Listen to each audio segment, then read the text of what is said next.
ये शिव महापुराण की कथा कहती है कि 100 काम छोड़ो, सबसे पहले भोजन करो। 1000 काम छोड़ो, सबसे पहले स्नान करो। 1,00,000 काम छोड़ो, सबसे पहले दान करो। भोजन भूखे को कराओ, प्यासे को पानी पिलाओ। और करोड़ों काम छोड़ दो, सबसे पहले अपने नगर में अगर शिव महापुराण की कथा हो रही हो तो वहां 5 मिनट जाकर बैठ जाओ। अपने क्षेत्र में, अपने नगर में, अपने मोहल्ले में, अपनी सोसाइटी में, अपने कॉलोनी में कहीं 100 kilometre, 50 kilometre, 150 kilometre, 200 kilometre, 300, 400 kilometre के दायरे में भी अगर शिव महापुराण की कथा भगवान शंकर की आशीर्वाद से, उनकी कृपा से अगर आपको श्रवण करने को मिल जाए तो वहाँ 10 मिनट, 15 मिनट, 5 मिनट, 3 मिनट जरूर बैठा। किसी ने पूछा, गुरुजी 3 घंटे की कथा में आप कह रहे हो कि 5 मिनट, 2 मिनट, 1 मिनट जाकर बैठ जाओ, उतनी कृपा भोलेनाथ जी कर देते हैं, इतना सा समय? हम कहते हैं शरीर में बड़े से बड़ा रोग होता है तो एक छोटी सी गोली खाने से पेट का दर्द ठीक हो जाता है। छोटी सी गोली खाने से सिर का दर्द ठीक हो जाता है। छोटी सी गोली खाने से घुटने का दर्द ठीक हो जाता है। तो 7 दिन की कथा में से अगर 1 मिनट की भी कथा मिल जाए तो बड़े से बड़ा दुख मेरा भोलेनाथ अपने आप काट देता है, अपने आप। और अकाल मृत्यु वो मरे जो काम करे चंडाल का, और काल उसका क्या बिगाड़े जो भक्त हो महाकाल का। जो शिव की आराधना करने वाला हो, शंकर की उपासना करने वाला, शिव भक्ति में डूबने वाला,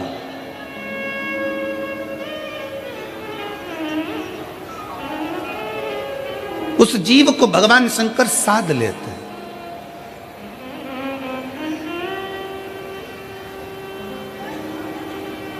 कई लोग कहते हैं, गुरुजी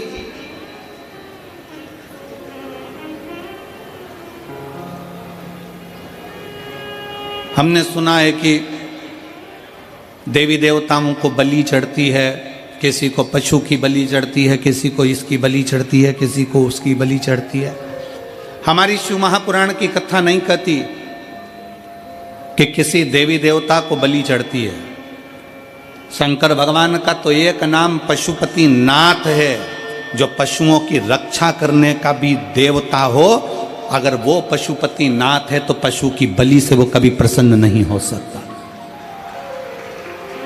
अगर वो पशुओं का नाथ है, वो पशुपति नाथ है, तो वो कभी किसी देव, हमारे भोले बाबा, हमारे शंकर, मेरे शिव, मेरे ओघड़दानी किसी को कष्ट देकर कभी खुश नहीं होते, किसी जीव को परेशान तक नहीं करते।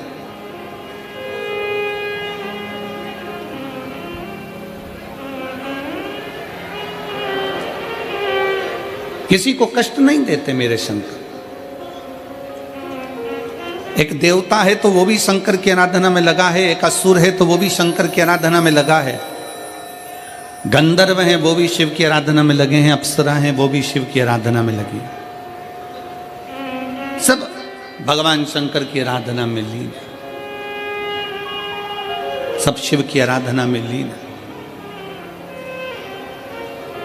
और जिस मेरठ की भूमि पर आप कथा सुनने के लिए बैठे हैं, और पूरा विश्व आस्था चैनल के माध्यम से, पूरा देश विदेश, फेसबुक यूट्यूब के माध्यम से पूरा विश्व इस कथा का रसपान कर रहा है, तो वो अपने स्मरण में इस कथा को रहे कि ये मेरठ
लंका अधिपति रावण को अपनी बेटी मंदोदरी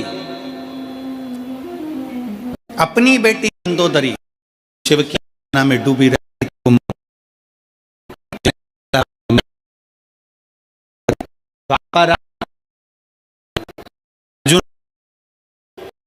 भगवान देने वाले भी यही मैदान होते।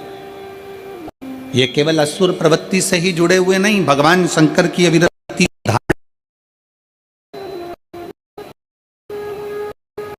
कितना पवित्र था है?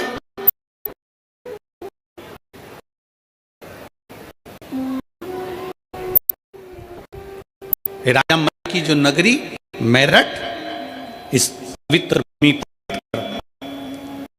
मैं शंकर की आराधना करता, शिव की आराधना, और मैं जब शिव की आराधना में इतना लीन हो गया कि देवता उसकी तप डिगा नहीं पाए।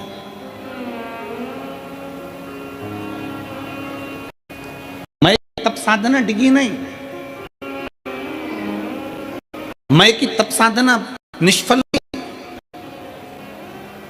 और होता है, शिव महापुराण की कथा कि जब आप भगवान की भक्ति करने के लिए बैठोगे, भगवान का भजन करने के लिए बैठोगे, जब आप भगवान शंकर की आराधना करने के लिए बैठोगे, दुनिया के लोग आपके उस मार्ग से आपको विचलित करेंगे,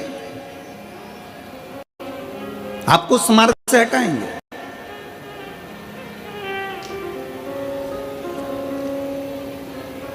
सात दिन की कथा में यहां पर कई माताएं ऐसी बैठी हैं, मेरी जीजियां ऐसी बैठी हैं, कई जीजा ऐसे बैठे हैं, कई बेटियां बेटे ऐसे बैठे हैं जिन्होंने संकल्प लिया। अपने पास में कथा 15 किलोमीटर 50 किलोमीटर 25 किलोमीटर दूर रही है, अपन कथा सुनने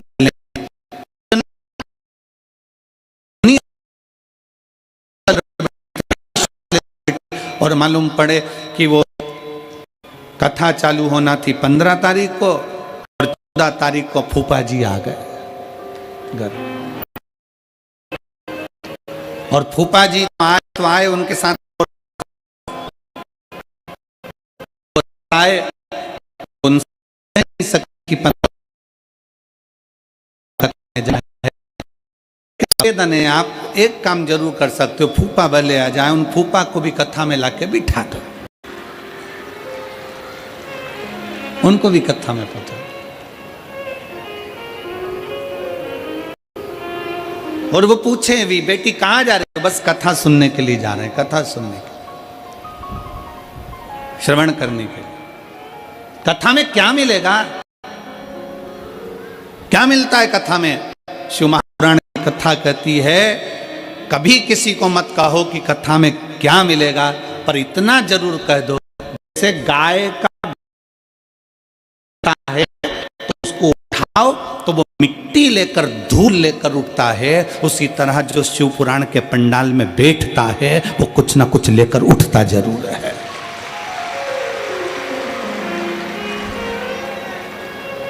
गाय का गोबर जमीन पर गिरा, गाय का गोबर जमीन पर गिरा तो वो मिट्टी लेकर उठा, धूल लेकर उठा, पत्थर कंकर लेकर उठा। उसी तरह जब कोई मनुष्य, कोई मानव, कोई शिव महापुराण की कथा में जाकर बैठता है, कोई पंडाल में जाकर बैठता है, शिव तत्व का स्मरण करने के लिए बैठता है, शिव कथा को श्रवण करने के लिए बैठता है, तो वो खाली नहीं जाता। क्यों? क्योंकि दादाजी की गोद में पोता बैठता है ना, तो दादाजी का कोई पेन निकाल लेता है, कहीं मोबाइल निकाल लेता है, कहीं उसके जेब में से कोई सामान निकाल लेता है, और दादाजी खुद पेन दे देते, उसको मोबाइल दे देते, उसको सामान दे देते,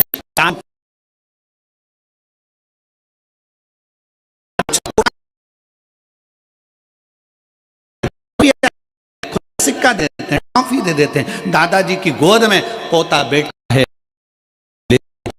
उस शिव महापुराण की कथा में कोई बैठा कुछ ना कुछ लेकर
शिवाय ओम नमः शिवाय शिवाय ओम नमः शिवाय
बजाओ भोलानाथ डमरू धीमा बजाओ, धीमा बजाओ भोलानाथ डमरू धीमा बजाओ, धीमा बजाओ भोला धीमा बजाओ, धीमा बजाओ भोला धीमा बजाओ, ओ धीमा बजाओ भोला धीमा बजाओ, धीमा बजाओ भोला धीमा बजाओ, अरे धीमा बजाओ भोलानाथ डमरू धीमा बजाओ, धीमा बजाओ भोलानाथ, ताली से बजते हुए धीमा बजाओ।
गया भरोसा खाली नहीं जाता।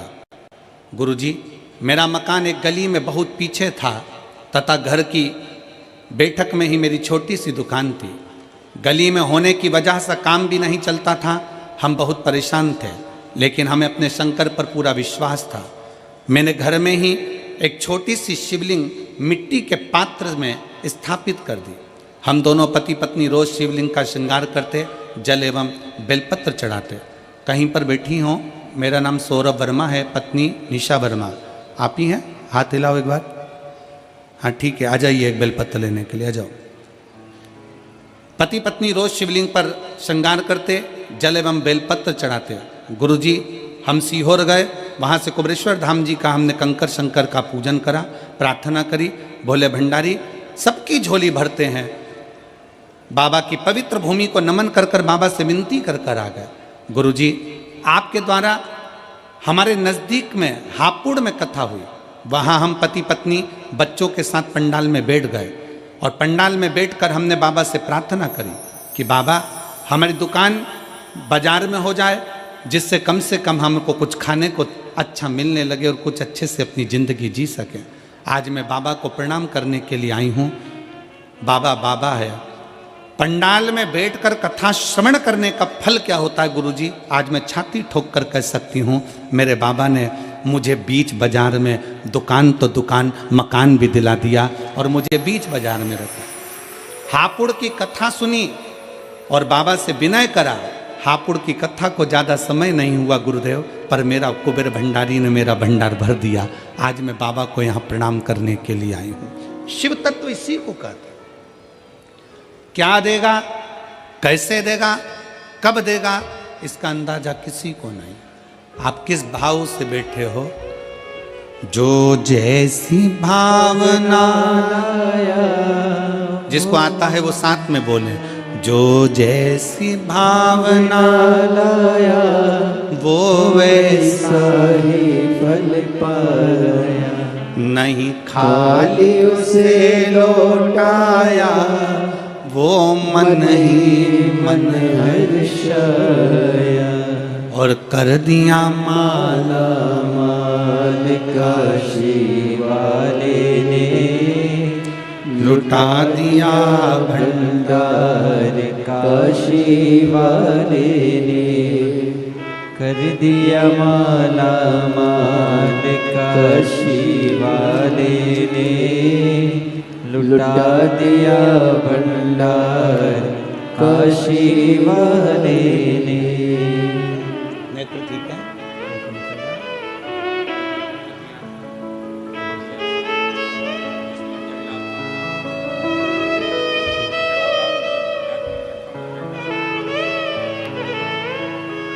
भैया जी कह रहे हैं एक तो आंख पत्थर की लगा दी है, दूसरी आंख ने काम करना बंद करा, तो उसी पर शिव को चढ़ा हुआ जल नेत्रों में लगाना प्रारंभ कर लिया और आज बाबा की कृपा से पूर्ण स्वस्थ।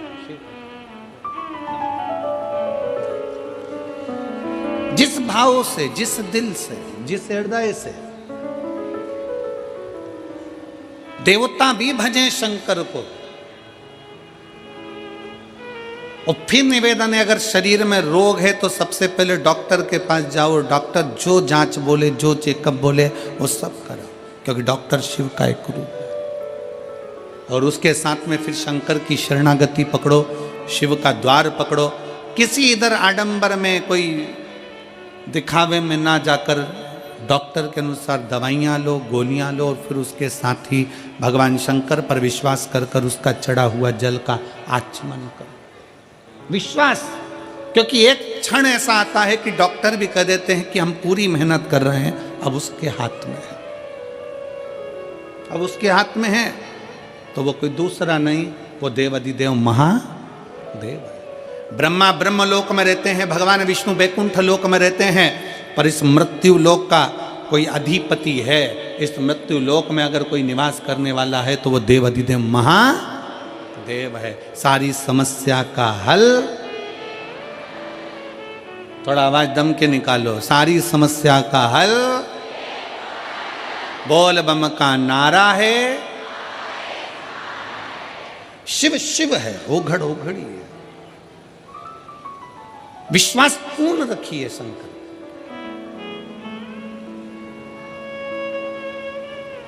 मैदानव, ये वही नगरी है मैदानव की, मेरठ की वो नगरी जहां बैठकर भगवान शंकर की आराधना मैदानव करता, शिव की आराधना।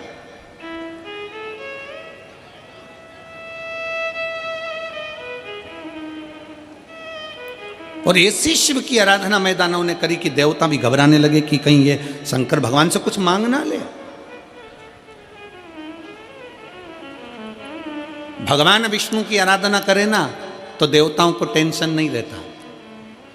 ब्रह्मा जी की अगर कोई आराधना करे तो देवताओं को टेंशन नहीं रहता। माता लक्ष्मी की कोई आराधना करे, माँ सरस्वती की कोई आराधना करे, 33 कोटि देवी देवताओं की कोई आराधना करे तो देवताओं को टेंशन नहीं होता। पर अगर कोई शंकर की आराधना करता है तो देवताओं को सबसे बड़ा टेंशन होता है, क्योंकि शिव भोले हैं, तुरंत उनको कोई याद करता है और शंकर भगवान कुबेर का भंडार भर देते हैं। ऐसे मेरे ओगड़दानी सबसे ज्यादा चिंता, सबसे ज्यादा टेंशन शंकर भगवान की पूजन का सारे देवताओं को रहता है, हमेशा, हर पल, हर घड़ी।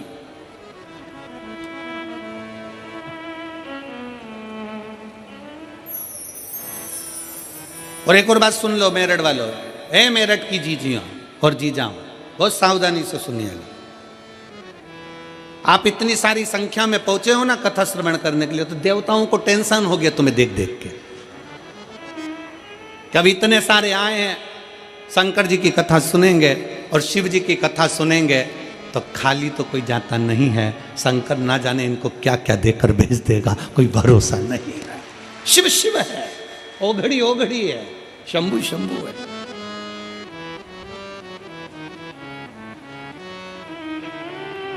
चिंता है उसको। सारे देवताओं को चिंता लग गई कि भगवान शंकर की आराधना कर रहे हैं, भगवान शिव की भक्ति कर रहे हैं, भगवान शंकर का स्मरण कर रहे हैं, शिव स्तुति में डूबे हुए हैं, शंकर की भक्ति में डूबे हुए। हो जाता है, टेंशन होता है लोगों को। कई लोगों को बड़ी टेंशन रहती, चिंता रहती। अभी अभी ये शिव महापुराण की कथा चल रही है ना, तो कई लोगों को इसका भी टेंशन होगा, क्या पता क्यों हो रही है, कौन करा रहा है, काय के लिए करा रहा है। कई बार बेचारे जजमान कथा कराते हैं तो उनको टेंशन हो जाती है, दूसरों को चिंता लग जाती है, कहीं आने वाले समय में चुनाव तो नहीं लड़ेगा, बड़ा भारी टेंशन। अरे भाई लड़ना ही होगा तो क्या कथा ही करवाएगा। बड़ा टेंशन लोगों के मन में आता है, बहुत भारी चिंता हो जाती है। क्यों कर रहे हैं, शंकर जी के मंदिर क्यों जा रहे हैं। अभी मेरी जीजियां, आप लोग शिव जी के मंदिर रोज लोटा भर के जल चढ़ाने जाओ, रोज प्रतिदिन। कितना भी तुम्हारी जिंदगी में दुख हो ना, तुम मुस्कुरा के शंकर जी के मंदिर में रोज जाओ एक लोटा जल चढ़ाने के लिए। पड़ोसी टेंशन में आ जाएगा, चिंता। मैंने तो सुना है इसके यहाँ कर्जा है, मैंने तो सुना है घाटे में चल रही है, मैंने तो सुना इसके यहाँ इतना दुकान में नुकसान हो गया, उसके बाद भी ये इतनी प्रसन्न होकर शंकर के मंदिर जाती है, जल चढ़ाती है। उसको कौन बताए कि सियोर वाला महाराज कहे, शिव महापुराण की कथा कहती है कि शंकर के मंदिर में जब भी जाना, अपने बाप से मिलने के लिए बेटी जब भी जाए, हमेशा मुस्कुरा कर जाना, तो बाप भी मुस्कुरा कर देता है, पिता भी मुस्कुरा कर देता है। अब लोगों का विचार रहता है कहीं और ध्यान जाता है कहीं, उसी में का हाल है। जैसे एक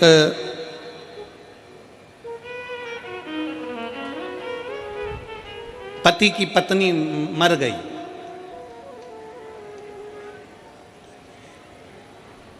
और एक पति की पत्नी की जॉब लग गई दिल्ली में। एक की पत्नी मर गई और एक पति की पत्नी की जॉब लग गई दिल्ली में। जिसकी पत्नी मरी उसका नाम भी कमलेश था और जिसकी पत्नी की जॉब लगी उसका नाम भी कमलेश था। अब यहां कोई कमलेश बैठा हो तो बुरा मत मानना रहे हो।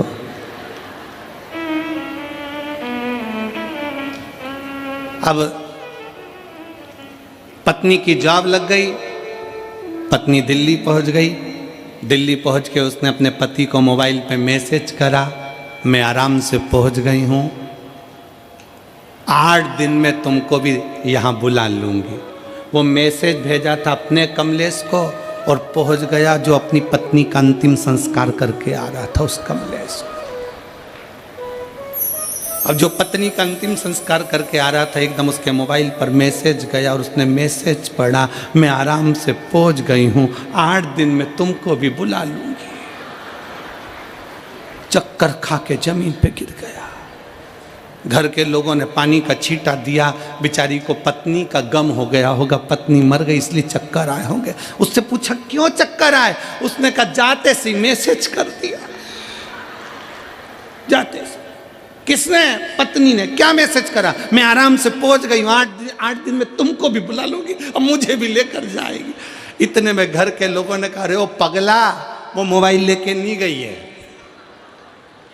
ये तो किसी दूसरे कमलेश का है और तेरे पास आ गया। ऐसे ही बहुत संसार में लोग हैं जो विचार करते हैं कुछ, करने जाते हैं कुछ, उनकी दृष्टि रहती है कुछ और नेत्र रहते हैं कुछ। शिव पुराण की कथा कहती है, पर निवेदन है तुम्हारा मैसेज सही जगह जाना चाहिए। 7 दिन की कथा में तुम्हारे मुख से श्री शिवाय नमस्तुभ्यम होना चाहिए। तुम्हारा मैसेज, तुम्हारा शिव नाम नमः शिवाय, पंचाक्षर मंत्र, षडक्षर मंत्र, ओम नमः शिवाय, तुम राम जपो, कृष्ण जपो, शिव जपो, श्री शिवाय नमस्तुभ्यम जपो, तुम्हारी मर्जी पड़े जो जपो, पर वो मंत्र में तुम्हारी मूलता होना चाहिए, शिव की स्तुति होना चाहिए।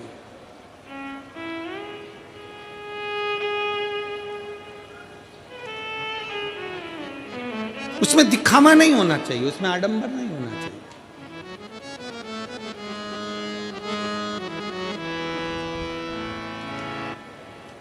मैं दानव ने भगवान शंकर की तपस्या करी, बहुत तप किया, बहुत तप किया, बहुत तप किया। ऐसा तप मैं दानव करा, ऐसा तप करा मैं दानव ने कि देवताओं घबरा गए कि ये शंकर की स्तुति कर रहा है, शंकर जी की आराधना कर रहा है और शिव की आराधना कर रहा है, मतलब कुछ ना कुछ मांग लेगा। रावण ने शंकर की आराधना करी थी, सोने की लंका मिल गई थी। रावण ने शंकर की आराधना करी थी, वर प्राप्त हो गया था। भस्मासुर ने शिव जी की आराधना करी, उसको वर प्राप्त हो गया था।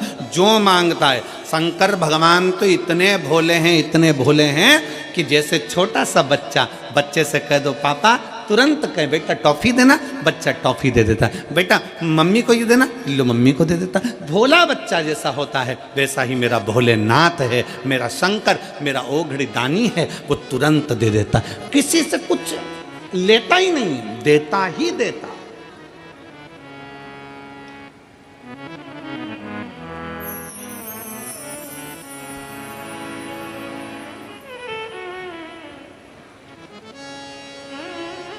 पक्की मित्रता,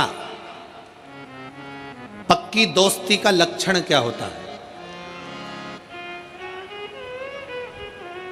जरा जम के बोलिए, पक्की दोस्ती का लक्षण क्या है? पक्की मित्रता का लक्षण क्या है? तुम अपने दोस्त के यहां जाकर भोजन करो, यह पक्की दोस्ती है। तुम तुम्हारे दोस्त के यहां शादी में शामिल हो गए, यह पक्की दोस्ती है। पक्की दोस्ती का लक्षण क्या है? शिव महापुराण की कथा कहती है, पक्की दोस्ती का सबसे बड़ा लक्षण है कि जिसमें लेने का भाव नहीं होता। पक्की दोस्ती का लक्षण ही यहाँ देने का भाव होता है, दिया जाता है, दिया जाता है। यहाँ लेने का भाव नहीं है, केवल देने का भाव। अगर दोस्त के मन में यह आ जाए ना कि मुझे इससे लेना है, मुझे इससे इतना लेना है, मुझे ये करना है, मुझे इससे प्राप्त करना है, इसलिए मैंने इससे दोस्ती रखी है, मैंने ऐसा रखा है, तो ये तो दोस्ती नहीं हो सकती। दोस्ती के अंतर्गत दिया जाता है। ले भाई बैठ, ले भाई प्रदान करा, फिर दिया, फिर दिया, फिर दिया, देने में कम नहीं। इसलिए मेरे भगवान कृष्ण भी जितने राधा जी के लिए नहीं रोए, मेरे भगवान कृष्ण उतने सुदामा के लिए रोए, क्योंकि देने का भाव था। सुदामा के पास देने के लिए कुछ भी नहीं था, तो भी सुदामा बाजू में से मांग कर तंदुल लेकर पोटली में बांध कर अपनी पत्नी से लेकर चल दिया और भगवान कृष्ण को देकर आ गया, क्योंकि उसका देने का भाव था, लेने का नहीं।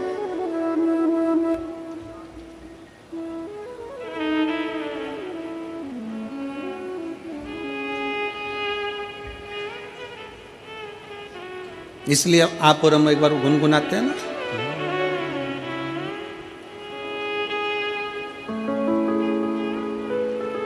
जितनी राधा रोई रोई कान्हा के लिए,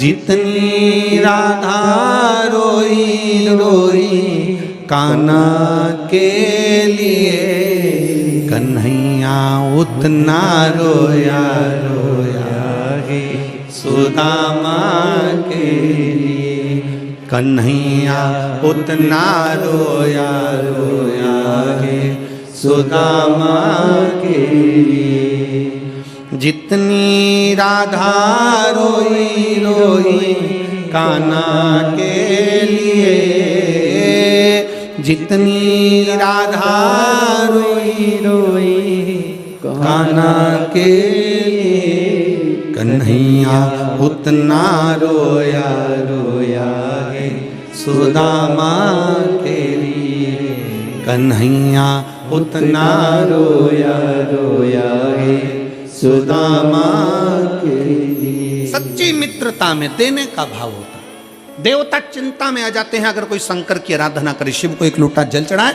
शंकर की आराधना करे, शिव स्तुति करे, तो देवताओं को चिंता लग जाती है, ना जाने क्या मांग लेगा, ना जाने क्या प्राप्त कर लेगा, पता नहीं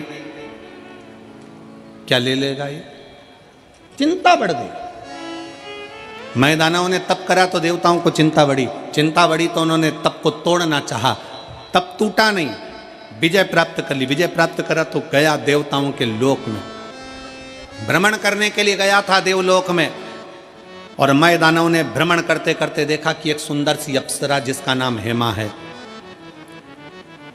जिसका नाम हेमा है, बड़ी सुंदर सी अप्सरा है देवलोक की, इतनी सुंदर अप्सरा है, जितनी देवलोक में अप्सरा हैं वो भगवान का भजन करे ना करे पर देवताओं का मनोरंजन करती, उनको प्रसन्न करने का प्रयास करती, पर हेमा नाम की अप्सरा एक ऐसी अप्सरा थी जो भगवान शंकर की भक्ति में डूबी रहती थी।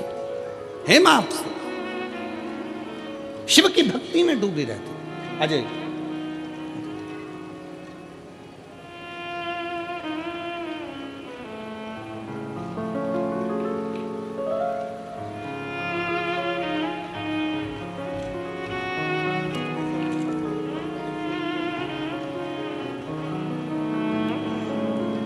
निशा वर्मा, निवासी खतौली, मुजफ्फरनगर, उत्तर प्रदेश।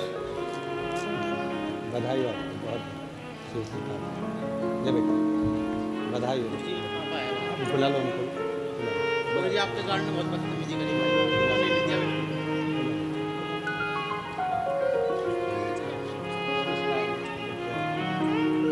बच्चे ने पेंटिंग बनाई आपके।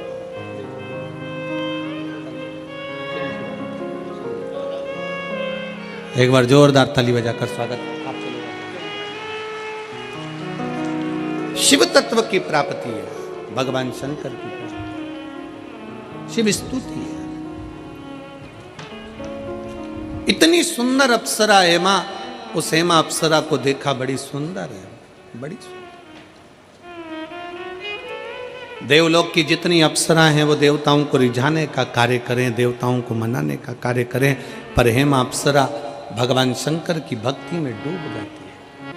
हेमा अप्सरा भगवान शिव की भक्ति में डूब जाती है।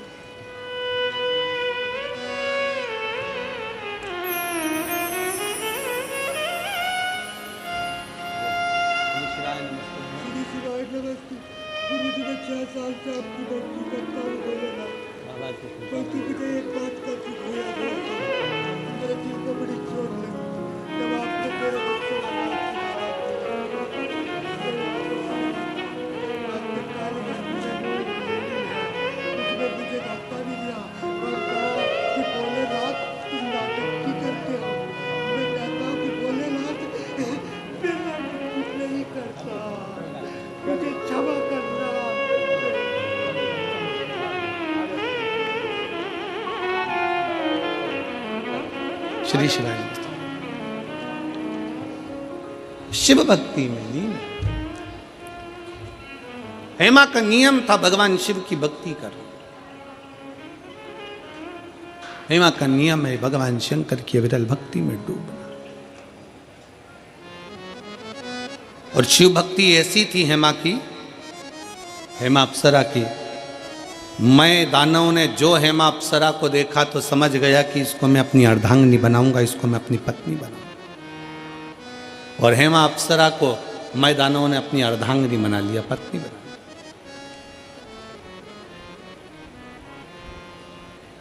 संतान का सुख नहीं था मैं के। समय आने पर मैं दानव ने अपनी पत्नी के साथ बैठकर तप साधना करी। ऐसी तप साधना में डूबा मैं दानव, ऐसी तप साधना में डूबा अपनी पत्नी के साथ, क्योंकि मैं भी शंकर की आराधना करता था और हेमा भी शिव की आराधना करती थी। शंकर जी के मंदिर में जाकर अगर आप एक लोटा जल चढ़ा रहे हो, शिव के मंदिर जा रहे हो, शिव महापुराण की कथा कहती है कि तुम्हारा घर स्वर्ग है कि नरक है, इसका अंदाजा आप खुद लगा सकते हो। आपके घर में अगर अतिथि आ रहे हैं, आपके घर में से रोज एक रोटी गौ माता की निकल रही है, आपके घर में छोटे छोटे बच्चे की किलकारियां हैं, आपके घर में बुजुर्गों के मुख से आशीर्वाद निकल रहा है, और आपके घर से एक लोटा जल रोज शंकर के शिवालय तक जा रहा है। आपके घर में अगर भगवान शंकर की रोज पूजन की आवाज आती हो, घंटी का नाद होता हो, रोज दीप जलता हो, तो समझ लेना कि तुम्हारा घर किसी स्वर्ग से कम नहीं है, तुम्हारा घर स्वर्ग है।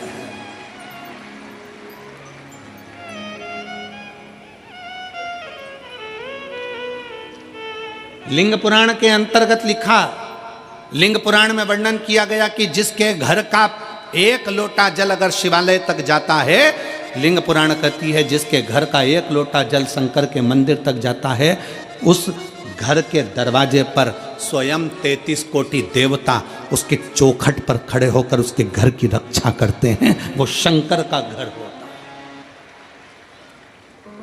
वो शिव का घर है।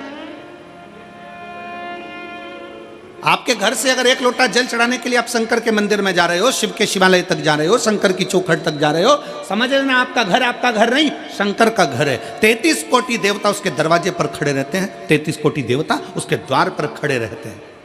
शिव का द्वार है वो, शंकर का द्वार।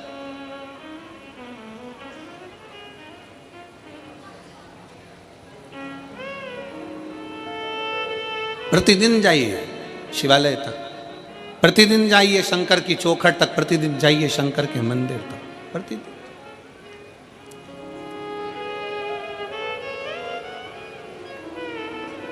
मैं दानव हेमा के साथ में बैठकर तप साधना में लीन हो गए। उसी समय पर एक मधुरा नाम की एक अप्सरा हुई। जो मधुरा नाम की अप्सरा शंकर भगवान के स्वरूप को देखकर मोहित हो गई। शिव का बड़ा सुंदर स्वरूप था उस मधुरा का, और बड़ी सुंदर थी मधुरा, इतनी सुंदर भगवान शंकर की ओर मोहित हो गई। शंकर भगवान की पूजन में लग गई।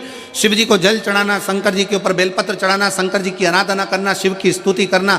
अब कोई कहे गुरुजी शंकर भगवान की आराधना तो अप्सरा कर रही हैं, शंकर भगवान की आराधना तो देवता कर रहे हैं, शंकर भगवान की आराधना तो मनुष्य कर रहे हैं, शंकर भगवान की आराधना तो पशु कर रहे हैं। शंकर की कथा और शंकर की पुराण और शंकर की पूजन रावण भी करता है, तो शंकर की पूजन भगवान श्री राम भी करते हैं। ये शिव की आराधना है। रावण भी शिव की आराधना करता है तो राम जी भी शिव की आराधना करते हैं। कंस भी अगर शंकर की आराधना करते हैं तो भगवान कृष्ण भी शिव की आराधना करते हैं।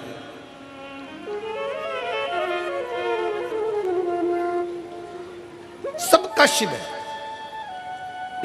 सबका शिव, किसी एक का शिव नहीं, सबका शंकर है, सबका शंकर, सबका शिव।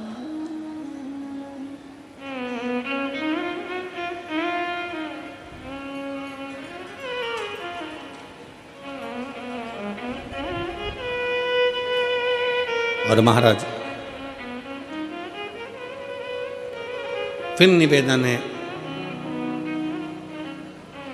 कि दुख में ना कोई तेरे साथ रहेगा, साथ रहेगा तो महादेव रहेगा। कोई साथ नहीं देगा, रहेगा। शंकर तुम्हारे साथ में, शिव तुम्हारे साथ में, हर पल हर घड़ी हर क्षण है। और फिर निवेदन है, तुम ये कभी मत सोचना कि कोई तुम्हारा साथ दे जाएंगे। हो सकता है तुम्हारी दुख की घड़ी में तुम सोचो कि सियोर वाला महाराज आ जाएगा। ना ना ना ना, ये प्रपंच में पढ़ना ही मत कि सियोर वाला महाराज तुम्हारी दुख की घड़ी में आ जाएगा। ना,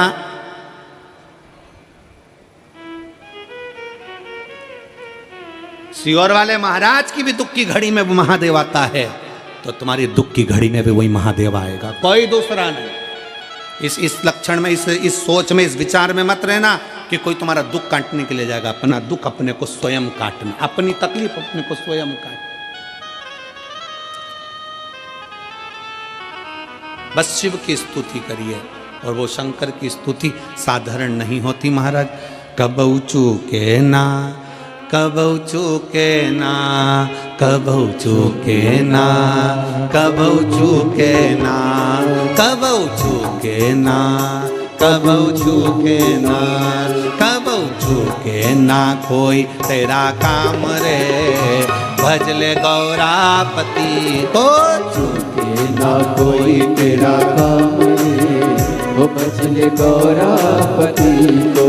चूके ना कोई तेरा काम रे, भजले गौरापति को। चूके ना कोई तेरा काम रे, दोनों हाथों से प्रेम से। गौरापति को। ओ गौरापति को भजले गौरापति को, गौरापति को भजले गौरापति को। ओ गौरापति को भजले गौरापति को, गौरापति को भजले गौरापति को। अरे चूके ना, अरे चूके ना, अरे चूके ना, अरे चूके ना, ओ जी चूके ना कोई तेरा काम रे, भजले गौरापति। ओ चूके ना कोई तेरा काम रे, वो भजले गौरापति को।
को मेरे काना भी बजते, गौरापति को मेरे काना भी बजते, गौरापति को मेरे काना भी बजते, गौरापति को मेरे काना भी बजते।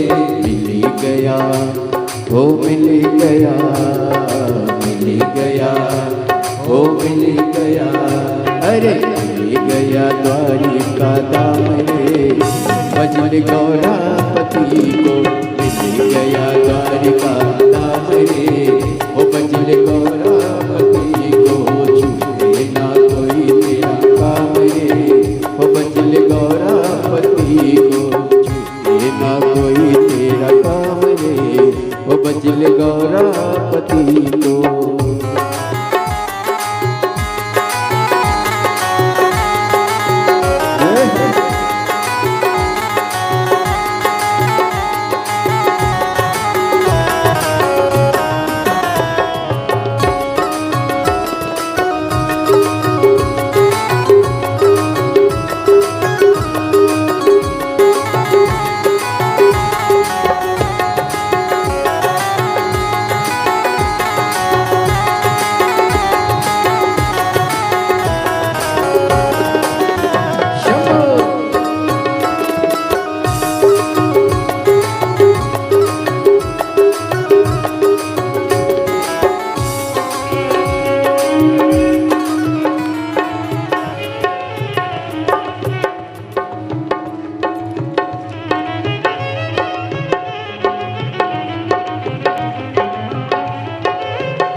नारायण भी भजते, गौरापति को नारायण भी भजते, गौरापति को नारायण भी भजते, गौरापति को नारायण भी भजते।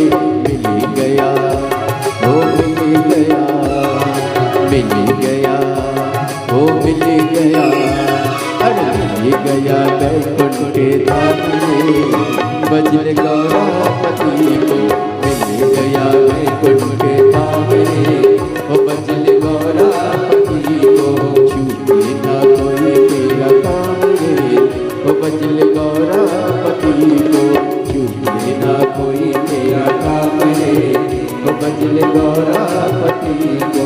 गौरापति को भजले गौरापति को, गौरापति को भजले गौरापति को, गौरापति को भजले गौरापति को, गौरापति को भजले गौरापति को। कबौ चूके ना, कबौ चूके ना, कबौ चूके ना, कबौ चूके ना, कबौ चूके ना कोई तेरा काम रे, भजले गौरापति को छूटे ना कोई तेरा काम रे, ओ भजले गौरापति को। कबौ चूके ना कोई तेरा काम रे, भजले गौरापति को चूके ना कोई तेरा काम रे, तो भजले गौरापति, भजले गौरापति को, भजले गौरापति, भजले गौरापति को, भजले गौरापति, भजले गौरापति को, भजले गौरापति।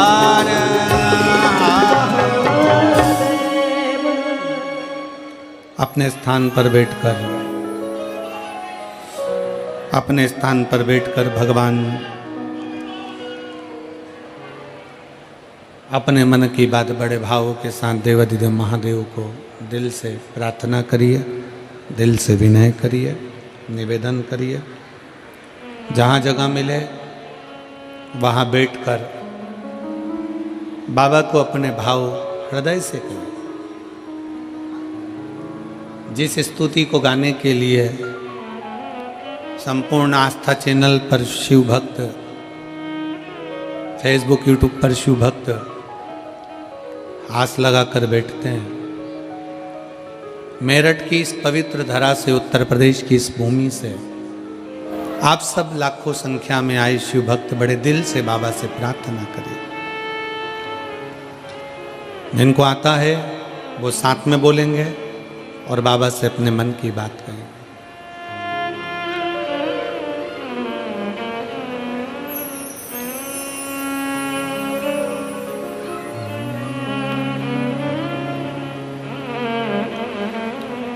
श्री शिवाय नमस्तुभ्यं। श्री शिवाय नमस्तुभ्यं। श्री शिवाय नमस्तुभ्यं। श्री शिवाय नमस्तुभ्यं। श्री शिवाय नमस्तुभ्यं। भोला सब दुख काटो हमारा, ओ भोला सब दुख काटो हमारा। शिव शंकर जपूं तेरी माला, भोले बाबा जपूं तेरी माला। भोला सब दुख काटो हमारा, ओ भोला सब दुख काटो हमारा। वेश मंगल मंगलकारी, वेश मंगल मंगलकारी। शमशान वासी हमारा, शमशान वासी हमारा। ओ भोला सब दुख काटो हमारा, ओ भोला सब दुख काटो हमारा।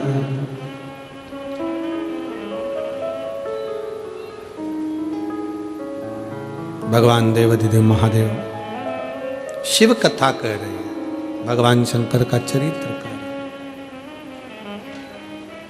एक मधुरा नाम की अप्सरा शंकर भगवान को देखकर मोहित हुई, पूजन करना प्रारंभ करे।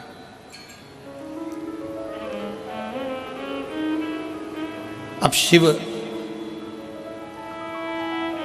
जितना तप से भगवान शंकर प्रसन्न नहीं होते,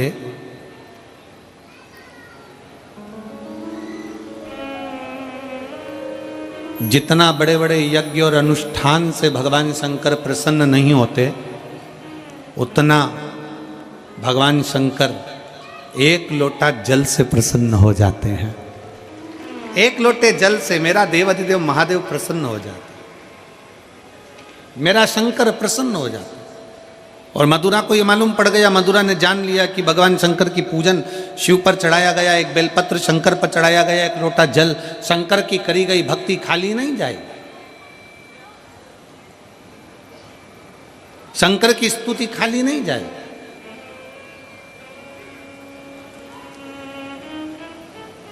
और बहुत जरूरी है, जितने लाखों की संख्या में आप लोग बैठे हुए हो, आस्था चैनल पर जितने लोग कथा सुन रहे हैं, फेसबुक यूट्यूब पर जो लोग सुन रहे हैं, और इस पवित्र मेरठ की भूमि पर जितने शिव भक्त इस कथा को सुन रहे हैं, वो अपने अंदर एक बात उतार लेना, तुम अगर धर्म की रक्षा कर रहे हो तुम धर्म के पथ पर आगे बढ़ रहे हो, और तुम अगर धर्म को ज्ञात कर कर धर्म की रक्षा में लगे हो, तो एक दिन वही धर्म तुम्हारी भी रक्षा करेगा और तुमको भी बचाने का प्रयास करेगा। आज चारों तरफ उपद्रवी लोग सनातन धर्म को नीचे दबाने का प्रयास कर रहे हैं। आज के जमाने में सनातन धर्म को नीचे की ओर ले जाया जा रहा है। भगवान की निंदा करना, शंकर जी पर दूध क्यों चढ़ा रहे हो, शंकर जी की आराधना क्यों कर रहे हो, देवी जी पे चूनर क्यों चढ़ा रहे हो, देवी जी की आराधना क्यों कर रहे हो, क्यों शंकर जी की पूजन करते हो, क्यों देवताओं की पूजन करते हो। दुनिया के लोगों ने एक लक्ष्य बना रखा है कि सनातन धर्म के देवताओं को बदनाम किया जाए, सनातन धर्म के देवताओं के लिए अपशब्द कहा जाए, और जब ये सनातन धर्म से हट जाए तो हमारे अपने धर्म में इनको ले लिया जाए और इनके अपने धर्म में विराजमान कर कर इनको भी धर्म भ्रष्ट कर दिया जाए। पर मेरठ वासियों और मेरठ की मेरी जीजियों, चिंता विषय नहीं है। चिंता इस बात की करना है कि आपके और हमारे बच्चे संस्कारों से विहीन तो नहीं है। अपने घर के बच्चों को जैसे ड्रेस पहनाती हो, अपने घर के बच्चों को जैसे बैग टांग कर देती हो, अपने घर के बच्चों को जैसे टिफिन बना कर देती हो, अपने घर के बच्चों को एक लोटा जल भर कर दो, उसको भी शंकर के मंदिर पहुंचाना प्रारंभ करो। जिस घर का बच्चा शंकर के मंदिर की देहली चढ़ता है, जिस घर का बच्चा शंकर के मंदिर की चौखट चढ़ता है, उस घर का बूढ़ा व्यक्ति कभी वृद्धाश्रम पर नहीं चढ़ता है। याद रखना इस बात। अपने बच्चों को यह संस्कार दीजिए कि हमारे घर के बच्चे आगे बढ़ें और मंदिर, देवालय, शिवालय तक पहुंचे। एक पत्र है, और मैं बच्चे को धन्यवाद देता हूं इस चीज के लिए कि बच्चे ने कुछ भी नहीं छुपाया, जो बोलना था सब बोल दिया। मैं इस बच्चे को धन्यवाद देता हूं। मेरा नाम ब्रजेश सेन है। मैं जिला टीकमगढ़ मध्य प्रदेश का रहने वाला हूं। कहीं बैठा हो बेटा तो हाथ हिला सकते हो, अगर कहीं बैठे हो तो हाथ हिला सकते हो। मेरा नाम ब्रजेश सेन है। मैं आप ही हैं बेटा? आ जाओ, एक बेलपत्र ले जाना। एक बार हाथ हिलाओ, वापिस हाथ हिलाओ। हाँ ठीक है, आ जाइए, आ जाओ, एक बेलपत्र ले जाना, आ जाइए। मेरा नाम ब्रजेश सेन है। मैं जिला टीकमगढ़ मध्य प्रदेश का रहने वाला हूँ। शंकर भगवान की महिमा का मैं क्या गुणगान करूँ गुरुदेव। 20 साल की मेरी उम्र है। मुझे गलत लोगों की संगत के कारण 18 साल का था तब से ही गलत लत में लग गया था। ड्रिंक करना, मदिरा पीना और गलत गलत कार्य करना। गुरुदेव, दारू का नशा, ऐसा कोई नशा नहीं था जो मैं नहीं करता था। सारे गलत काम भी मैंने किए। 2019 में आपकी पहली बार कथा को सुना ऑनलाइन। गुरुदेव, पहली बार कथा सुनी, वो भी नशे में सुनी। दारू के नशे में था। मोबाइल पर कथा सुनी। बस नशे से जब होश में आया, सुबह 4:30 बजे मैं जागा और 4:30 बजे जाकर मैंने फिर उसके बाद में ये विचार कर लिया कि अब मैं दारू को नहीं छूंगा। और ऐसा नहीं है गुरुजी कि ये दारू का नशा करने वाला व्यक्ति नियम भी खुद बनाता और तोड़ता भी खुद ही है। मैं ऐसा करूंगा ये विचार कर लिया, कई बार भी सोचा, पर ये पहली बार था जो शिव महापुराण की कथा का लत लग गया शरीर को। 8:30 बजे फिर वापस मैं कथा को सुनने के लिए मोबाइल पर लगा लिया। 8:30 बजे मैंने कथा सुनी, शिव जी के मंदिर गया, शंकर के मंदिर में जाकर बाबा की भक्ति में लग गया। सीहोर पहुंचा, बाबा का वहाँ पर कंकर शंकर पूजन करा, वहाँ से रुद्राक्ष ले आया, बाबा की कावड़ बढ़ी। बाबा से विनती करना प्रारंभ कर दिया कि कभी नशा ना करूं और कभी गलत काम ना करूं। गुरुदेव, आज बाबा की कृपा से कई साल हो गए, शंकर की कथा सुनता हूँ, मंदिर में झाड़ू लगाता हूँ, पोछा लगाता हूँ, शिव की आराधना करता हूँ, और आज बाबा की कृपा से कोई नशा नहीं करता, सारे नशे से मुक्त हूँ। और 1 साल नहीं, कई साल निकल गए। बाबा 3 साल से नित्य लगातार नियम से 3 साल से नित्य लगातार 3 साल से नित्य नियम से मंदिर झाड़ू पोछा सुबह शाम सब 3 साल से नित्य नियम से मंदिर झाड़ू पोछा सब कर रहा हूँ और बाबा की कृपा से सारे नशे से मुक्त हूँ। और बाबा ने अब मेरा हाथ भी पकड़ लिया, बाबा की कृपा से आगे भी बढ़ रहा हूँ। ये शिव, इसको शंकर कहते हैं।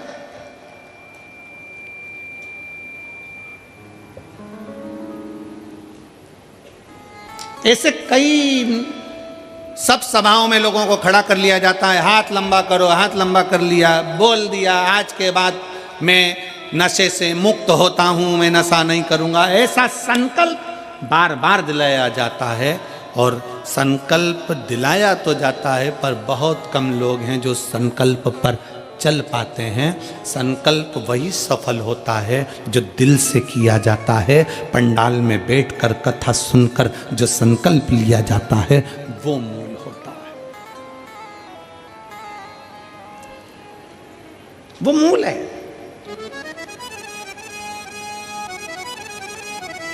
आप अपने भीतर का संकल्प प्रबल करिए, आप अपने भीतर का नियम प्रबल करिए।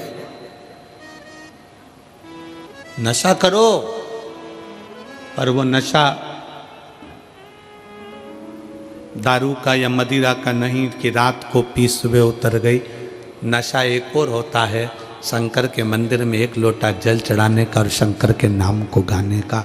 वो कभी उतरता नहीं, वो कभी नहीं उतरता।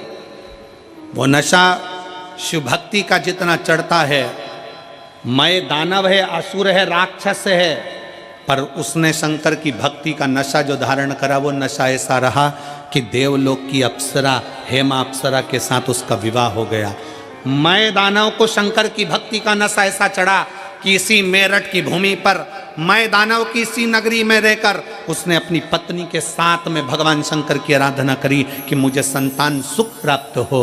और एक मधुरा नाम की एक अप्सरा शिव को देखकर मोहित हो गई। उस अप्सरा ने कोई तप साधना नहीं करी, शंकर की पूजन 1 लोटा जल 1 बेलपत्र शंकर को 1 अक्षत चढ़ाती, प्रार्थना करती। एक दिन माता पार्वती को लगा कि ये अप्सरा शंकर को पाना चाहती है, शंकर से कुछ पाना नहीं चाहती, शिव को पाना चाहती है। पार्वती को बुरा लग गया।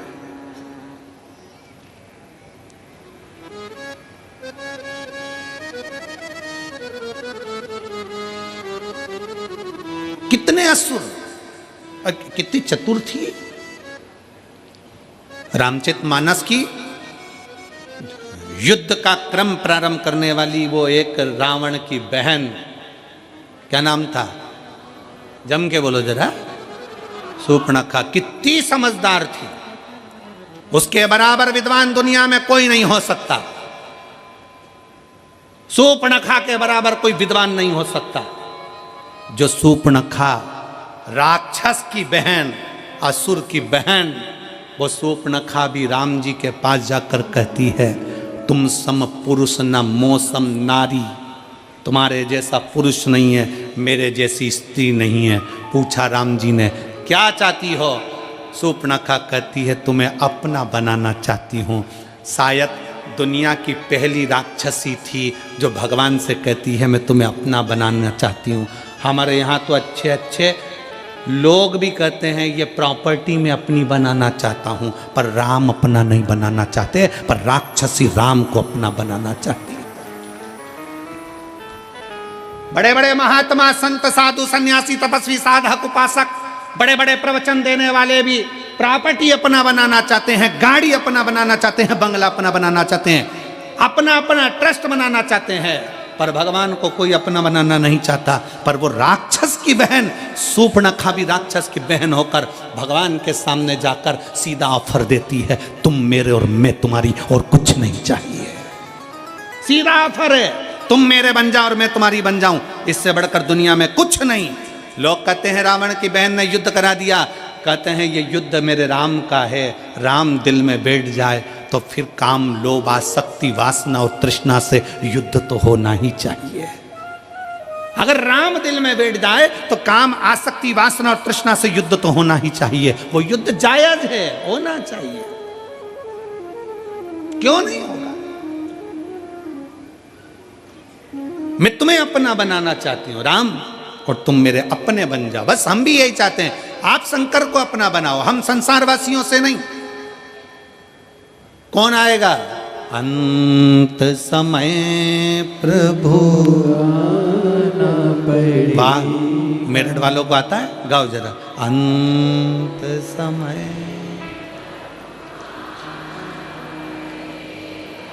वचन निभा, आए ना आए प्रभु कुटुंब कबीला, अंत समय प्रभु आना पड़ेगा, वचन दिया तो निभाना पड़ेगा, अंत समय प्रभु आना पड़ेगा, वचन दिया तो निभाना पड़ेगा। अंत समय में कोई नहीं आएगा। तुम्हारा घर, तुम्हारी गाड़ी, तुम्हारा बंगला, तुम्हारी जायदाद, तुम्हारी प्रॉपर्टी, तुम्हारा धन सब तुम्हारे घर पर रहेगा। अकेले हॉस्पिटल में हो सकता है कि कहीं पड़े हो, कौन साथ देगा? अंत समय में साथ वही देगा जो तुमने भजन किया, स्मरण किया, पुण्य करा, भूखे को भोजन कराया, प्यासे को पानी पिलाया। इस शिव महापुराण के पंडाल में आए हुए ये हजारों लाखों शिव भक्तों का जो तुमने मुंह झूठा कराया, अपने घर से पूड़ी बना लाए, रोटी बना लाए, सब्जी बना लाए, बेसन बना लाए, 4 रोटी बनाकर, तिल्ली का लड्डू बनाकर ले, संक्रांति तो बाद में आएगी, लड्डू बनाकर पहले तुमने इस शंकर के भक्तों के मुख झूठे करा दिए। वो तुम्हारा मुख झूठा कराना खाली नहीं जाएगा। एक डायरी में लिख कर रखना, मैंने 5 रुपए की चाय किसी को पिलाई, किसी को लड्डू खिलाया, वो 3 महीने में वो 5 का 1000 गुना हुआ कि नहीं हुआ, वो हमको बताना जरूर, हमें बताना जरूर कि वो मिला कि नहीं मिला। ये बच्चा, वो वर्मा जी ने लिखा अपने पत्र में कि मैंने तो केवल हापुड़ के पंडाल में, सौरभ वर्मा लिखे, मैंने तो केवल हापुड़ के पंडाल में बैठकर कथा का रस तत्व ग्रहण किया। आ जाओ बेटा।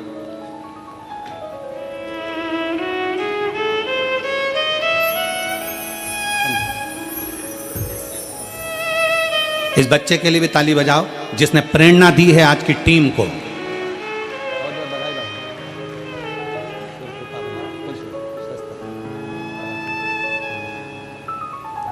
एक माता पिता, माता पिता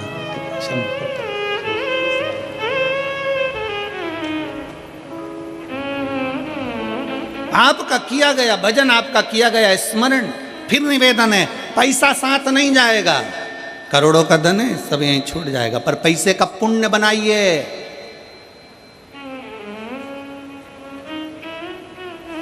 पैसे को बैंक में यहां जमा करो और दिल्ली में एटीएम से निकाल लीजिए और वो कार्ड से जमा निकाल लीजिए, बस यही है पैसे का पुण्य बनाना, पैसे का पुण्य। थोड़ा भूखे का भोजन, प्यासे का पानी और जय बाबा बर्फानी है क्या?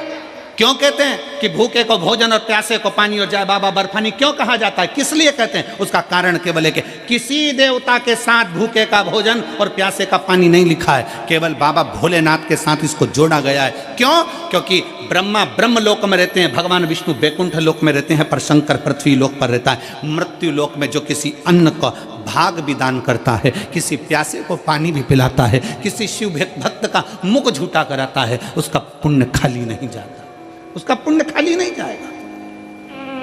एक पत्र है,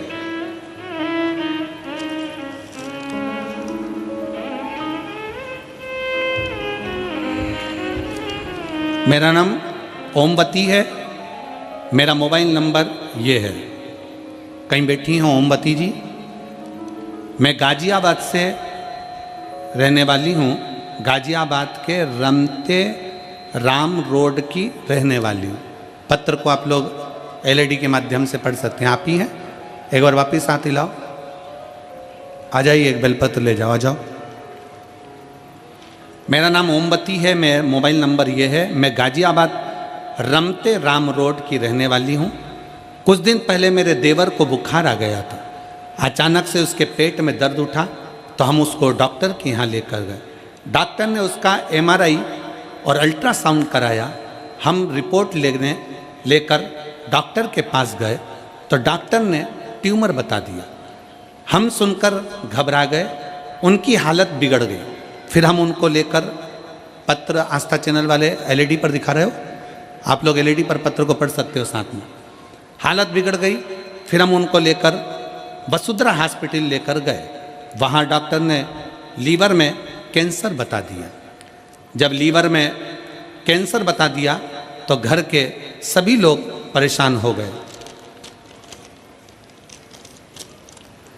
फिर डॉक्टरों ने कहा, उनका एक पीस निकालकर बॉम्बे टेस्ट के लिए भेजा। हम भोले बाबा से प्रार्थना करने लगे, गुरुदेव रुद्राक्ष का जल पिलाते और बेलपत्ती लाकर उनकी जेब में रखते। जिस समय पर उनका शरीर का भाग काटा गया और डॉक्टर ने बॉम्बे के लिए भेजा, तब हमने उन्हें रुद्राक्ष का जल दिया, शिव का चढ़ा पानी पिलाया, पत्ती खिला दी और बाद में फिर उसकी रिपोर्ट आने का हम इंतजार करते रहे। हम बाबा को आज धन्यवाद देने इसलिए आए हैं क्योंकि हमें डॉक्टर ने कैंसर बता दिया था। जब बॉम्बे जांच के लिए फिर गई और वापस लौट कर आई तो शंकर ने ऐसी कृपा कर दी कि डॉक्टर ने कह दिया बॉम्बे की रिपोर्ट एकदम नॉर्मल है, इसमें कैंसर नहीं है। मैं बाबा को यहाँ प्रणाम करने के लिए आई हूँ। मैं बाबा को यहाँ प्रणाम करने के लिए शिव तत्व में एक लाइन अच्छी लिखी है, आप और हम गुनगुना लेते हैं।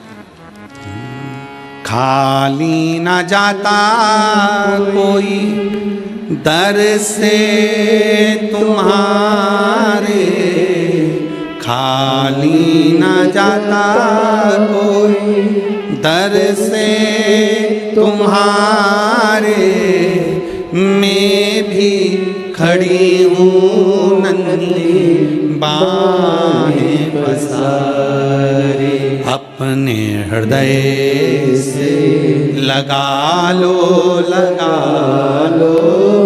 गिरी जा रही हूँ, उठा लो भोले अपने दर से अब तो ना टालो, गिरा जा रहा हूँ, उठा लो। आप शिव को जल चढ़ा रहे हो, उसके लिए विनय कर रहे हो, निवेदन कर रहे हो, महापुराण की कथा पंडाल में बैठकर श्रवण कर रहे हो, भले कितने भी दूर से आए हो, आस्था और विश्वास के साथ बैठे हो तो वो भी तुम्हारे विश्वास को टूटने नहीं देगा। संसार के लोग तुम्हारा भरोसा तोड़ देंगे पर मेरा महादेव कभी भरोसा नहीं तोड़ता। वो महादेव है और भरोसे को जीवित रखता है, जीवित रखता, वो नहीं टूटने देता।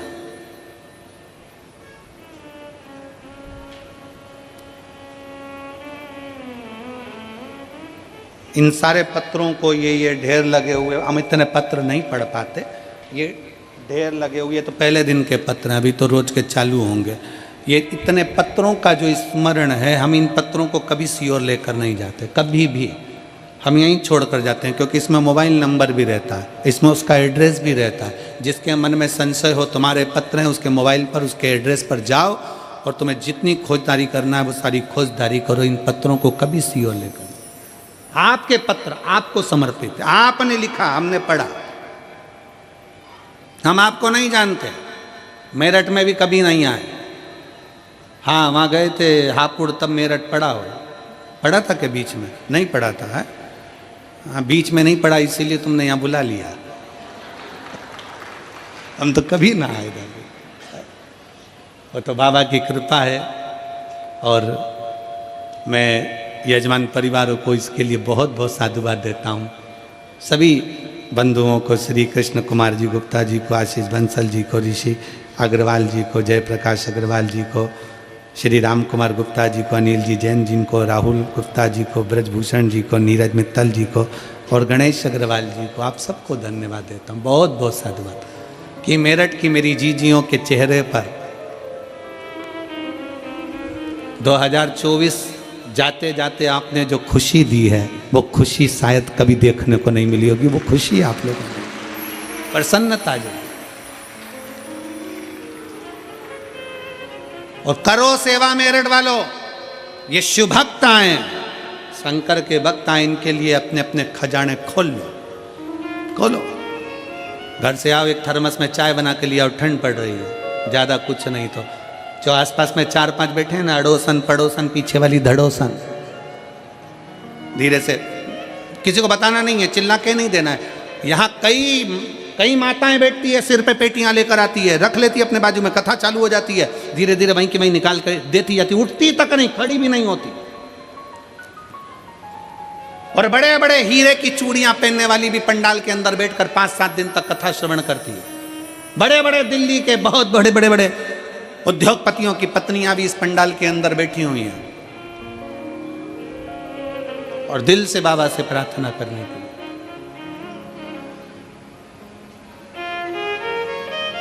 शिव की भक्ति करो। मधुरा नाम की अप्सरा ने शंकर को, पार्वती जी को क्रोध आ गया। पार्वती को लगा कि ये क्या कर रही है। पार्वती गुस्से में आकर माता पार्वती ने मधुरा को श्राप दे दिया, तुझे श्राप देती हूं, तू मेंढक बनेगी, मेंढकी बनकर, मेंढक बनकर तू कुएं में रहेगी। रोने लगी है अप्सरा मधुरा, मेरी गलती क्या है, मेरी क्या गलती।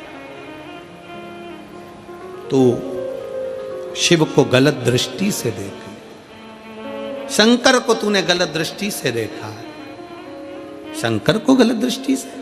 हाँ, शिव महापुराण की कथा कहती है,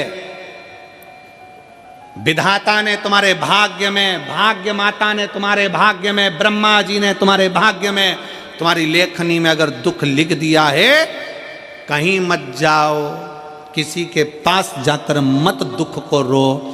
विधाता के भाग्य को कोई नहीं पलट सकता, पर विधाता के भाग्य को महादेव पलट सकते हैं, वो शिव है,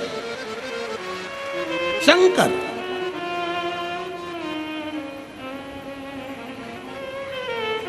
चौदह वर्ष तक मेरे भगवान राम वन में रहे।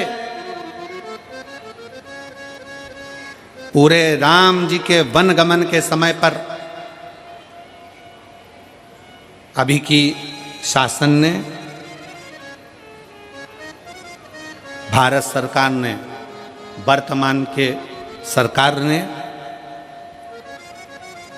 मैं वर्तमान की इस भारत सरकार को बहुत बहुत धन्यवाद देते हैं कि अयोध्या से लंका तक के बीच में राम पथ गमन बनाया गया है। आशीष जी, आप कभी जाएंगे तो अयोध्या से राम पथ गमन बना हुआ है। गुप्ता जी, वहां पूरे राम पथ गमन बनाया गया, भारत सरकार ने उसको बनाया।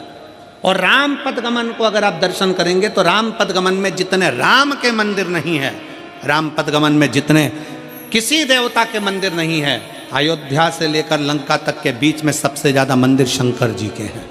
क्यों, क्या कारण है? उसका एक कारण था, जब दशरथ जी से विदा मांगकर भगवान राम चले, तो विदा मांगते हुए जब चलते हैं तो माता कौशल्या जी राम जी से कहती हैं, राम तुम्हारे पिता तुम्हारे साथ में तो नहीं जा रहे, तुम्हारी माता तुम्हारे साथ वन में तो नहीं जा रही, पर तुम्हारे साथ तुम्हारे एक पिता देवाधिदेव महादेव तुम्हारे साथ वन में जा रहे हैं।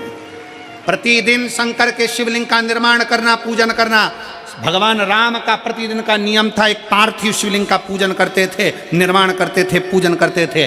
जब तक मेरे राम पार्थिव शिवलिंग का पूजन नहीं कर लेते तब तक जल नहीं पीते थे। यही निर्णय अर्जुन का था, यही निर्णय युधिष्ठिर का था।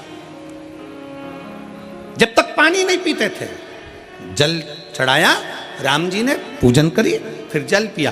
पार्थिव लिंग का निर्माण मेरे राम जी करे तो पूरे अयोध्या से लेके लंका तक राम पथगमन में जितने मंदिर हैं शंकर भगवान के, और सब मेरे राम जी ने जितने पार्थिव शिवलिंग का निर्माण प्रतिदिन करते थे, वहां पर राम पथगमन पर राम जी के मंदिर का सुंदर सुंदर निर्माण हुआ है। पूरे राम पथगमन में आप दर्शन करिए, भारत सरकार ने जो बना रहे हैं राम पथगमन, उसके अंतर्गत दर्शन करिए।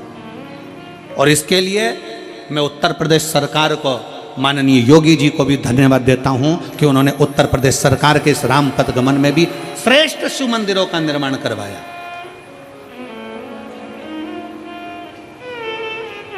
श्रेष्ठता है।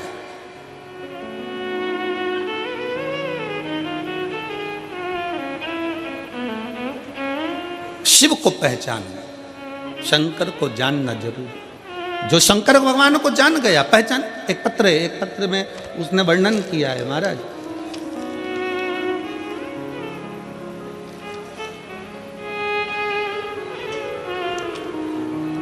मेरा नाम माया देवी है और मैं गगन बिहार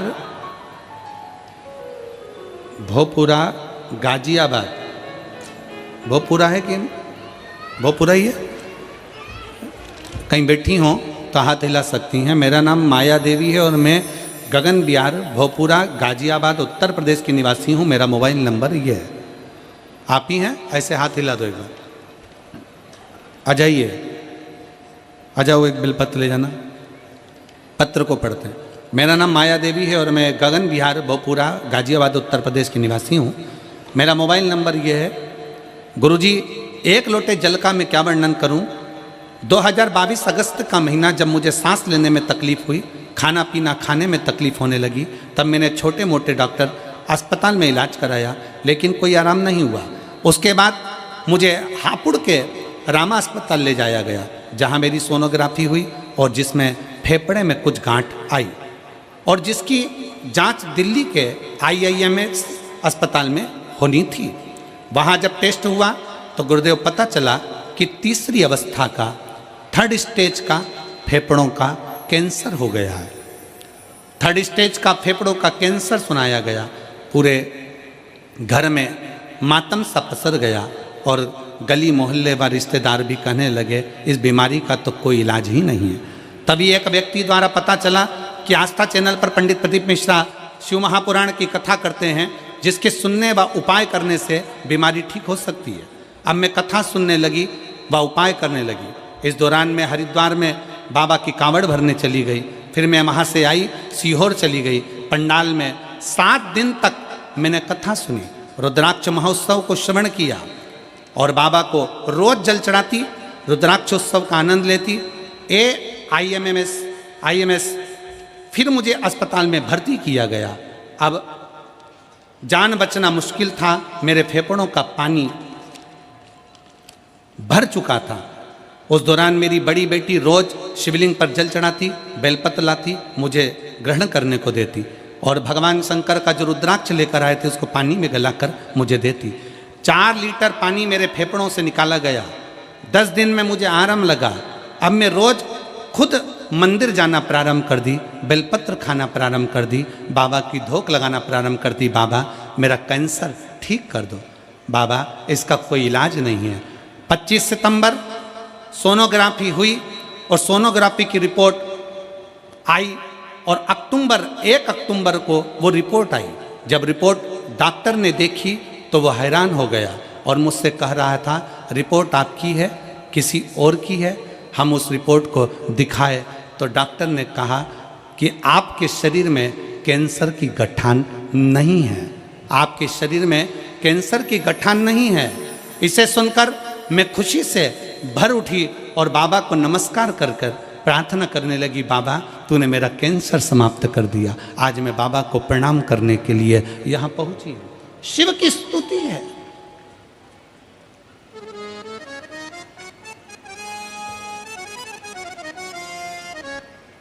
लाइन अच्छी लिखी है, सारी समस्या का हल एक मिनट। आपका विश्वास, आपका भरोसा, आपकी श्रद्धा, आपकी भक्ति। फिर निवेदन है, डॉक्टर से जांच कराओ, वो रिपोर्ट बोले रिपोर्ट कराओ, सब कुछ करो, दवाइयाँ खाओ, औषधि खाओ, पर अपने शंकर पर 1 लोटा जल चढ़ाना बंद मत करो। शिव की स्तुति में लगे रहो, लगे रहो। एक ना एक दिन मेरा भोले बाबा तुम्हारी बीमारी को समाप्त जरूर करेगा, क्योंकि उस पर करा हुआ भरोसा कभी टूटता नहीं है, कभी नहीं टूटेगा। उसने माँ ने लिखा, जांच कराने के बाद माँ लिख रही है, डॉक्टर पूछ रहा है 1 अक्टूबर 25 अक्टूबर को सोनोग्राफी कराई, 1 अक्टूबर को जांच आई और रिपोर्ट डॉक्टर ने देखी तो वो हैरान रह गया और मुझसे कहा यह रिपोर्ट आपकी है, ये रिपोर्ट आपकी है। हैरान हो गया कि ऐसा हो सकता है क्या? जिसके शरीर में एक बार कैंसर आ गया फिर रिपोर्ट नॉर्मल कैसे आ जाए? कैसे हो सकता, कैसे ठीक हो सकता?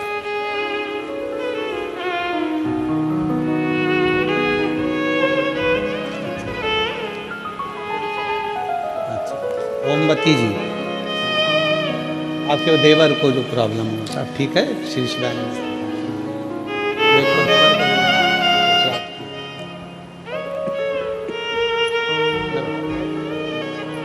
हर हर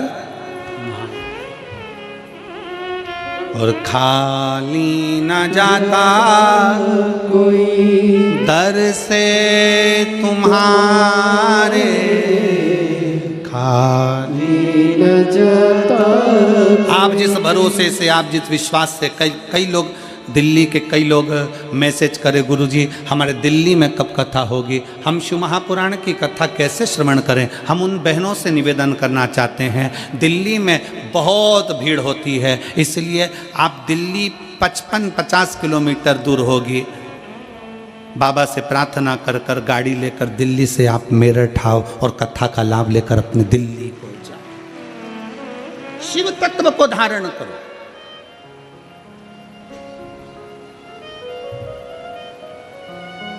शिव तत्व क्या है, शंकर क्या, उसको पहचान। मधुरा को श्राप दे दिया माता पार्वती ने, मैं तुझे श्राप देती हूं तू मेंढक बनेगी, 12 साल तक तू मेंढक बनकर रहेगी। हार गई, अंत में नयन से जल बहने लगा उस अप्सरा के। तब भगवान शंकर पार्वती को समझाए, पार्वती वो मेरी पूजन कर रही थी और तूने श्राप दे दिया, वो तुम्हें गलत विचार से पूजन कर रही थी। गलत सोच, गलत विचार, गलत दृष्टि, गलत तरीका ये व्यक्ति को बर्बाद कर देता। फिर निवेदन है, भगवान से नहीं डरना मत डरो, धर्म से नहीं डरना मत डरो, वेद पुराण से नहीं डरना मत डरो, शास्त्रों से नहीं डरना मत डरो, घर के बुजुर्गों से नहीं डरना मत डरो, अपने बड़ों से नहीं डरना मत डरो, किसी बाबा जोगी से नहीं डरना मत डरो, किसी तपस्वी से नहीं डरना मत डरो, किसी महाराज से नहीं डरना मत डरो। पर शिव महापुराण की कथा कहती है अपने कर्म से जरूर डरना, क्योंकि कर्म का भोग तो परमात्मा को भी भोगना पड़ता है।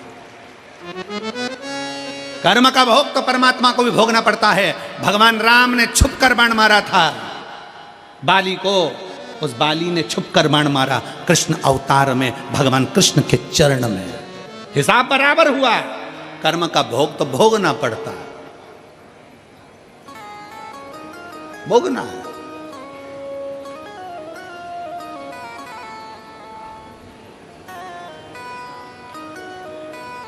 इसलिए निवेदन, मत बुरे कर्म कर बंदे वरना पछताएगा, भगवान की आंखों से तू बच नहीं पाएगा, तू बच नहीं पाएगा।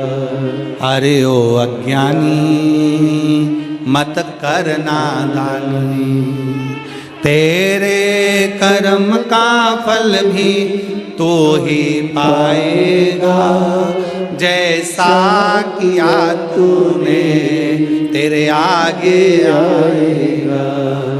मत बुरे कर्म कर बंदे वरना पछताएगा, भगवान की आंखों से तू बच नहीं पाएगा, तू बच नहीं पाएगा। अपने कर्म गति को अपने को भोगना है।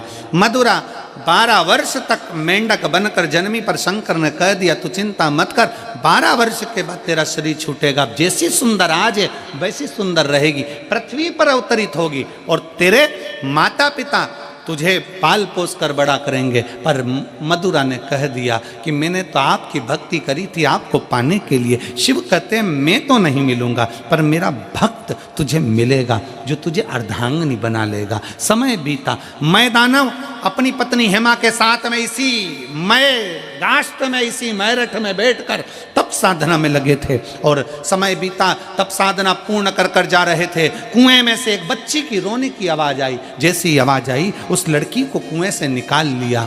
मैदानव ने हेमा की गोद में डाल दिया। हेमा और मैदानव ने उस लड़की का नाम मंदोदरी रख दिया।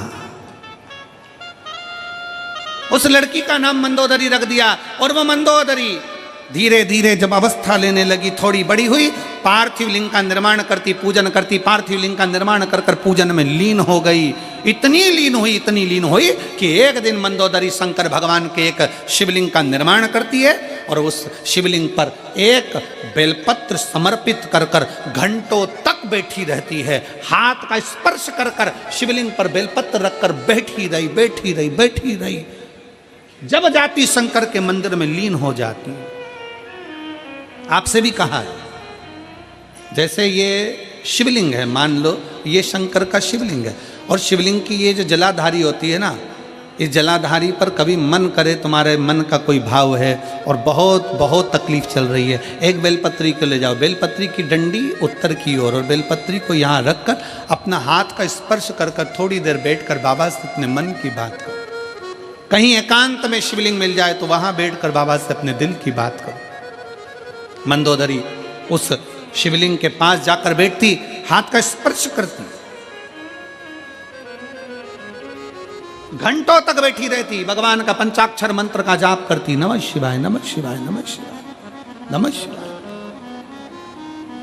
जपती रहती। आ जाइए।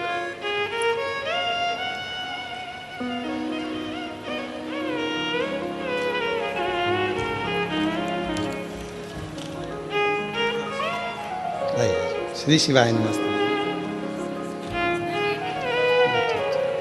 माया देवी, ठीक बाबा।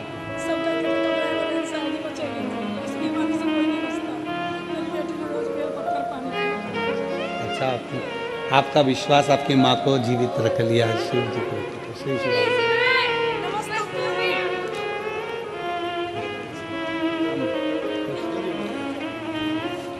माया देवी हैं, फेफड़े का गठान थी, कैंसर हो गया था। एक बार की जांच में कैंसर आया, दूसरी बार फिर जांच कराई गई। 25 सितंबर की जांच आई, 1 अक्टूबर को जांच कराई, दिखाने डॉक्टर को गई, सारी रिपोर्ट वापस नॉर्मल आ गई और शरीर में कैंसर नहीं रहा। यही शिव भक्ति है, इसी को शिव उपासना। मंदोदरी भगवान शंकर की आराधना में लीन हो गई। हाथ का स्पर्श कर कर बेलपत्री पर अपना हाथ रखकर बैठ जाती।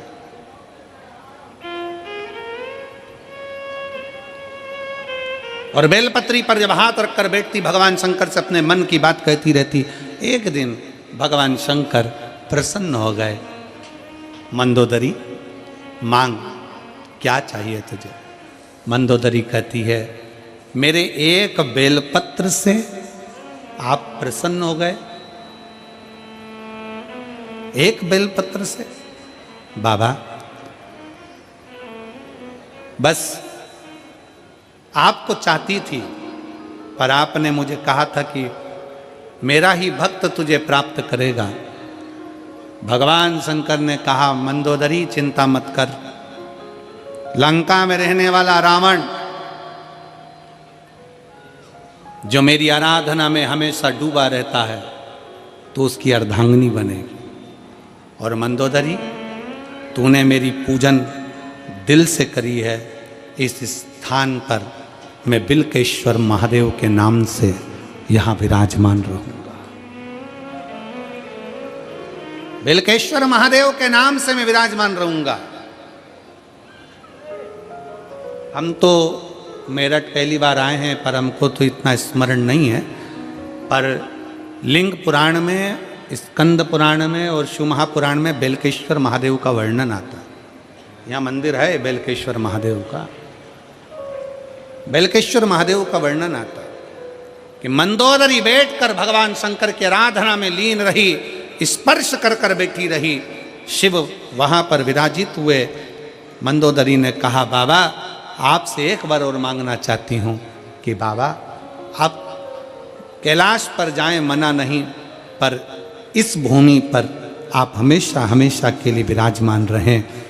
बेलकेश्वर महादेव के रूप में मेरा शंकर विराजित हो गया। मेरठ वासियों, मेरठ की मेरी जीजियों, मेरे जीजाओं, मेरी बेटियों, मेरी माताएं, मेरे भाई,